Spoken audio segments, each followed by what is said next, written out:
तर नाशिकच्या main road परिसरामध्ये धक्कादायक वाडा कोसळलेला आहे। वर्दळीच्या आणि मध्यवर्ती परिसरातील ही घटना आहे। घटनेपूर्वी वाड्याच्या परिसरातून निवृत्तीनाथांची पालखी गेली होती। प्रशासनाकडून वारंवार नोटिसा देऊनही वाड्यामध्ये लोकांचं वास्तव्य पाहायला मिळालं। याचा आढावा घेतला आमच्या प्रतिनिधींनी।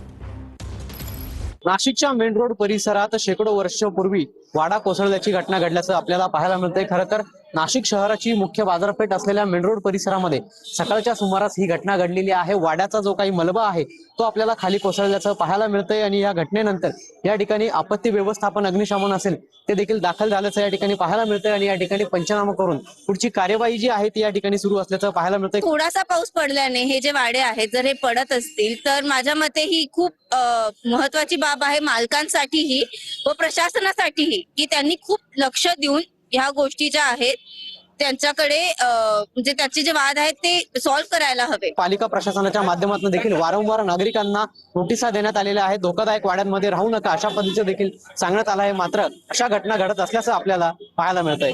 पवन येवले, TV9 मराठी, नाशिक।